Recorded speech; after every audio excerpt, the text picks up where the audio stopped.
Hi friend, मैं जितेंद्र केकाड़ी आपको आप ही के चैनल जी टेक में आपका स्वागत करता हूं। दोस्तों, आज हम जिस शेयर की बात करने वाले हैं उसका नाम है एचडीएफसी बैंक लिमिटेड। दोस्तों, जैसे हम सभी जानते हैं एचडीएफसी बैंक लिमिटेड और एचडीएफसी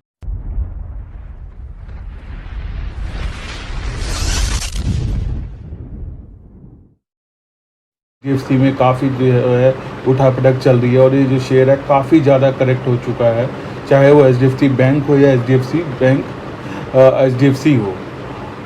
तो दोस्तों, आज इस वीडियो में मैं एचडीएफसी बैंक के लिमिटेड के बारे में बात करूंगा और आपको टेक्निकली और फंडामेंटली शेयर के बारे में बताऊंगा, जिससे आपको ये आइडिया हो जाएगा कि अगर इसमें आप ऑलरेडी इन्वेस्टेड है तो आपको क्या करना है, क्या आपका स्टॉप लॉस होगा, क्या सपोर्ट होगा, आगे के क्या टारगेट हो सकते हैं, क्या आपको पोजीशन इसमें बनाए रखनी चाहिए या इससे एग्जिट कर जाना चाहिए। और अगर कोई मेरे फ्रेंड अगर इसमें पोजीशन बनाना चाह रहे हैं तो उन्हें इसमें इन्वेस्टमेंट करनी चाहिए या इसकी जगह कोई और शेयर को उनको देखना चाहिए। तो पूरा डिटेल में दोस्तों मैं बताऊंगा। वीडियो काफ़ी ज़्यादा अच्छी होने वाली है। अगर आप ध्यान से सुनेंगे तो आपको समझ आएगा एक्चुअली में एचडीएफसी बैंक में हो क्या रहा है और आगे जो एचडीएफसी बैंक में होने की क्या संभावना है। इसको पूरा टेक्निकली और फंडामेंटली मैं आपको इसको बताऊंगा और पूरी डिटेल में बताऊंगा। दोस्तों, इसके अलावा मैं आपको बता दूं कि मैंने अब तक अपने चैनल में जितनी भी वीडियो, जितने भी शेयर्स जो एडवाइस किए हैं उसमें से 90 या 95% शेयर्स जो हैं काफ़ी अच्छा रिटर्न दिया है। अगर आप चाहें तो क्रॉस चेक कर सकते हैं मेरे अकाउंट में जाके। मैंने अभी रिसेंटली जो है मैंने एनटीपीसी को 127 से 130 के प्राइस पे मैंने आपको एडवाइस किया था 120 का stop loss support stop loss बता के, और आज वो जो शेयर है वो 170 तक मार गया और 160 के करीब वो ट्रेड कर रहा है और अभी आने वाले समय पे वो 175 तक का भी टारगेट दे सकता है। ठीक है दोस्तों, तो पूरा ही मैं टेक्निकली और फंडामेंटली रिसर्च करके आप लोगों को अपने एक्सपीरियंस के हिसाब से एडवाइस करता हूँ और ऐसे शेयर्स एडवाइस करता हूँ जो एंट्री लेवल पे जो है होते हैं और जो स्ट्रॉन्ग होते हैं, और जिससे क्या होता है कि दोस्तों आपका जो स्टॉप लॉस होता है बहुत छोटा हो जाता है। उससे क्या होता है, इनकेस अगर हमारा ट्रेड जो है हमारे जो सोच के हिसाब से अगर गलत भी जाता है, रॉन्ग भी जाता है, तो हमारा जो लॉस होता है दोस्तों वो काफ़ी होता है, छोटा हो जाता है, जिसके चांसेस बहुत कम होते हैं। बट अगर ट्रेड हमारे हिसाब से जाता है तो उसमें जो है हमारे प्रॉफिट होने के चांसेस बहुत ज़्यादा बढ़ जाते हैं और हमें काफ़ी अच्छा प्रॉफिट होता भी है। जैसा कि मेरे जो जितने भी सब्सक्राइबर हैं जिन्होंने भी मेरी एडवाइस पे अगर शेयर्स के अंदर बाय किया हुआ, उस हिसाब से उस पर काम किया हुआ, तो आज वो काफ़ी अच्छी ज़्यादा प्रॉफिट पे होंगे। मैंने जेके सर पेपर को भी मैंने 200 रुपये में एडवाइस किया था और आज वो शेयर जो है 375 तक का टारगेट दे चुका है। तो ऐसे बहुत सारे शेयर हैं दोस्तों जो कि मैंने एडवाइस किए हैं और जो काफ़ी अच्छा कर रहे हैं। चलो दोस्तों, ज़्यादा टाइम ना वेस्ट करके एचडीएफसी बैंक लिमिटेड के बारे में आज बात करते हैं। तो एचडीएफसी बैंक लिमिटेड दोस्तों, जिसका लास्ट ट्रेडिंग प्राइस था 1355.60 फ्राइडे का, इसमें पूरी मार्केट में गिरावट थी दोस्तों, उसमें भी गिरावट देखने को मिली। 1.36% की इसमें गिरावट देखने को मिली दोस्तों। अगर इसके मैं 52 वीक की हाई की बात करूं जो कि है 1725, अगर वहां से आज के प्राइस को अगर हम कंपेयर करते हैं तो वो अभी ये शानदार शेयर आपको 22% डिस्काउंट पर मिल रहा है। ठीक है दोस्तों, तो थोड़ा सा डिटेल में मैं आपको इसके बारे में बता दूं। इसमें आपको काफ़ी ज़्यादा कमजोरी देखने को मिल रही है और इसका जो रीज़न क्या है दोस्तों, हाल ही में इसके अंदर एक न्यूज़ आई थी जिसमें एचडीएफसी बैंक और एचडीएफसी जो इनकी सब्सिडी कंपनी है उसके मर्जर को लेके न्यूज़ आई थी। और वो न्यूज़ बाहर आने से पहले, क्योंकि जैसे आपको पता है अगर आप मार्केट में काम करते हैं, जो जितने भी बड़े बिग प्लेयर होते हैं उन्हें पहले ही न्यूज़ पता चल जाती है, तो उसकी वजह से ही उन्होंने काफ़ी ज़्यादा माल इसका जो है जो शेयर को खुलने से पहले ही दोनों ही एचडीएफसी और एचडीएफसी बैंक में उठा लिया। और ये जो दोनों ही शेयर 10-10%, 12-12% और 14-14% दोनों शेयर उस दिन बढ़े। और बढ़ने के बाद जब वो न्यूज़ आ गई तो उसके बाद भी शेयर में काफ़ी ज़्यादा तेज़ी देखने को मिली। बट उसके बाद दोस्तों इसके अंदर क्या न्यूज़ आई, वो न्यूज़ ये आई कि जो एचडीएफसी बैंक और एचडीएफसी का जो मर्जर हो रहा है उसमें जो है कुछ कॉम्प्लिकेशन हो सकती है, उसमें टाइम लग सकता है और रेगुलेटरी अप्रूवल की वजह से भी उसमें दिक्कत आ सकती है और वो टाइम टेकिंग है। क्योंकि दोस्तों ये जो शेयर था वो काफ़ी ज़्यादा भाग गया था, तो उसकी वजह से इसमें प्रॉफिट बुकिंग आई। बड़े प्लेयर्स ने फिर से जो रिटेलर्स हैं उन्हें बेवकूफ़ बनाया और उसने ऊपर के लेवल पर उन्होंने माल बेच दिया, जैसा कि काफ़ी ज़्यादा शेयर्स में होता है। तो दोस्तों उसमें भी यही हुआ, तो इसमें काफ़ी ज़्यादा जो है माल बेचा गया और उसके रीजन से इस शेयर के अंदर जो है दोबारा जो है वीकनेस देखने को मिली और लगातार वीकनेस देखने को मिली है। और जो आज जो ये शेयर है दोस्तों अभी 1355 रुपये पे ट्रेड कर रहा है। अब दोस्तों यहाँ पे मैं आपको पता लग गया होगा कि ये हुआ क्या चल रहा है। अब इसके बाद टेक्निकली मैं बाद में बात करेंगे इसके बारे में। दोस्तों ज़रा नज़र मारते हैं इसके जो Q4 के नंबर थे उसमें क्या था।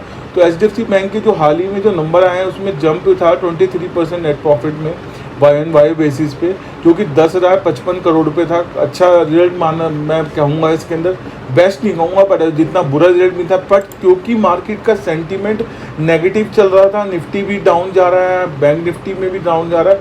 दूसरा जो मार्केट की एक्सपेक्टेशन थी बैंक के रिजल्ट को लेके उसको फुलफिल नहीं हुआ, और पहले की नेगेटिविटी जो बैंक HDFC बैंक में और HDFC में चल रही थी उसके का खामियाजा इसमें और पड़ा, जिससे ये और पिटाई हुई इसकी।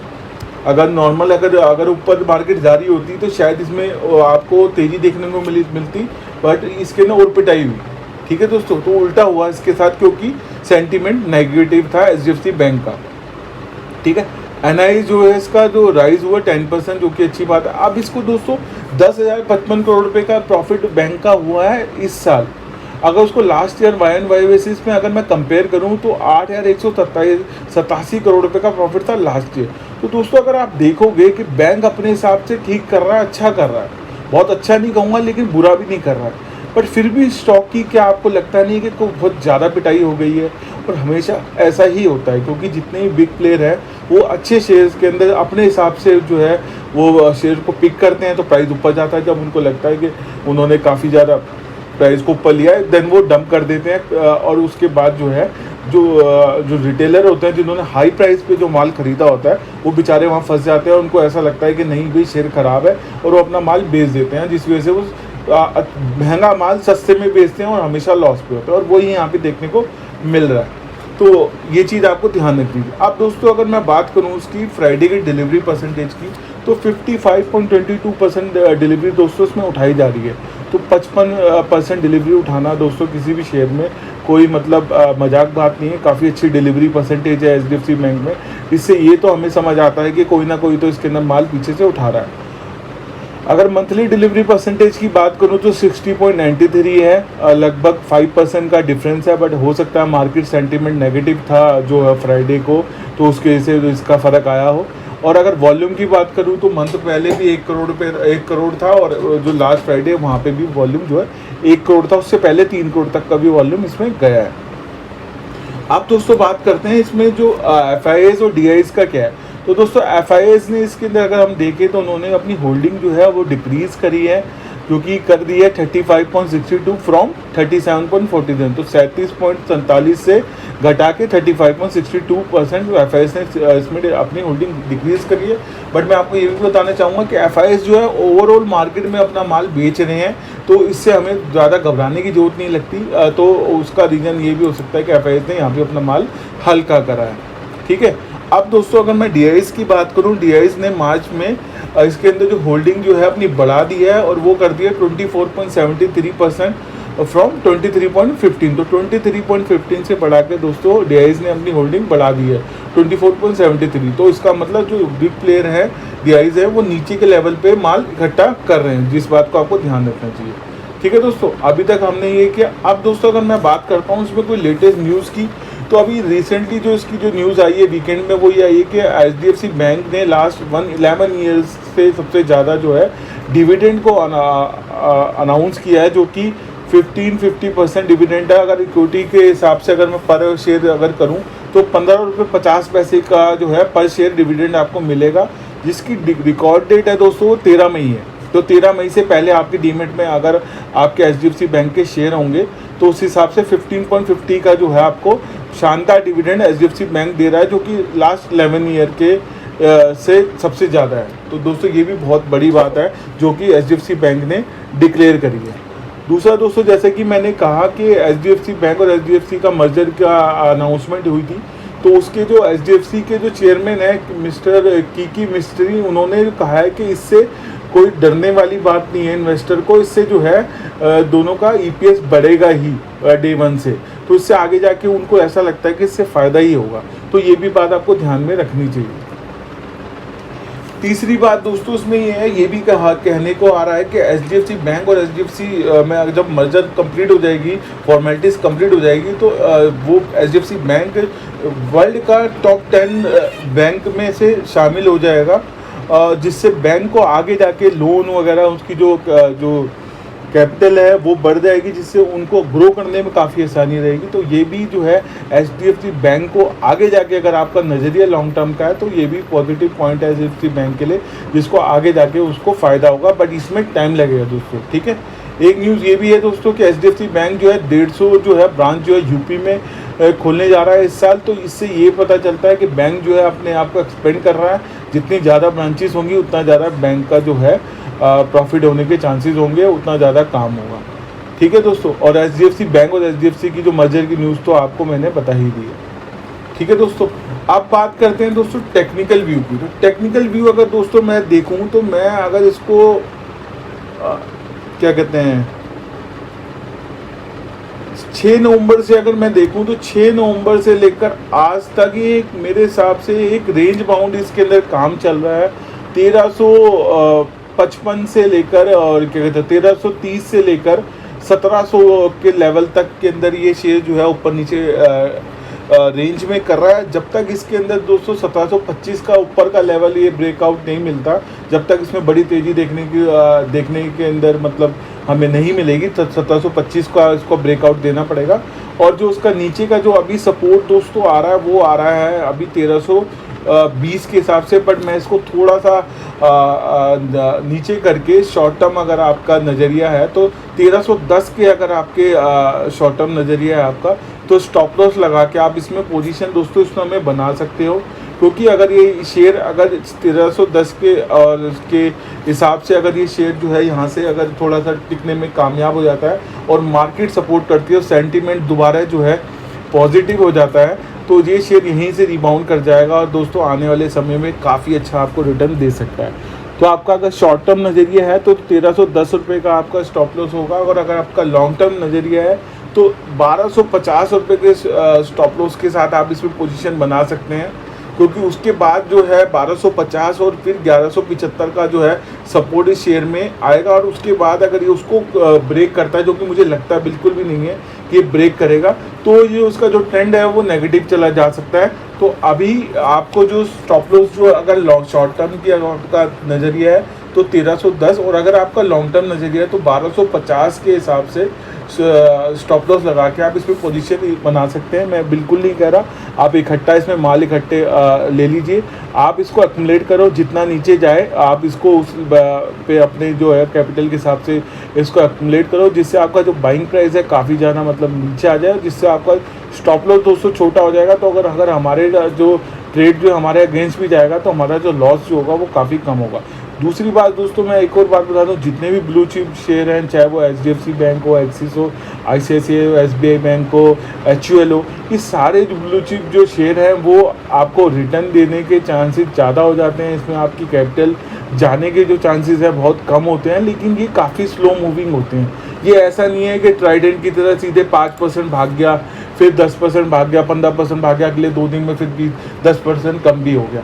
ये काफ़ी ज़्यादा टाइम टेकिंग होते हैं, काफ़ी सेफर बेट माने जाते हैं, इसलिए ज़्यादातर एफआईएस और डीआईएस जो है अपना ज़्यादा जो अपना फंड का जो वो है वो चंद जो है वो इसी में इन तरह के शेयरों में लगाते हैं, क्योंकि इसके अंदर जो मूवमेंट जो होती है उतार चढ़ाव वो इतनी ज़्यादा नहीं होती, तो उस हिसाब से आपको देखना चाहिए।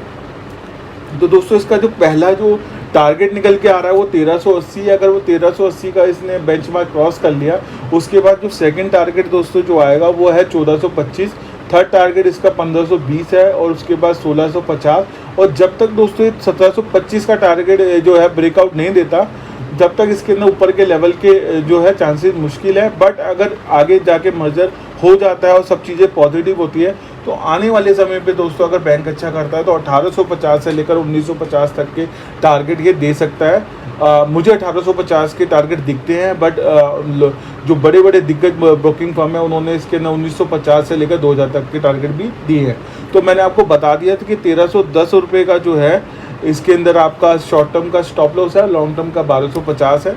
आप दोस्तों अगर मैं बात करूं ब्रोकेज फर्म की, जो उन्होंने तो रिसेंटली 19 अप्रैल से लेकर को जो है KRChoksey ने जो उसका टारगेट दिया है वो 1997 है, जो कि काफ़ी ज़्यादा ऊपर है। LKP सिक्योरिटी भी बुलिश है, इसके उन्होंने जो टारगेट दिया वो 1831 है।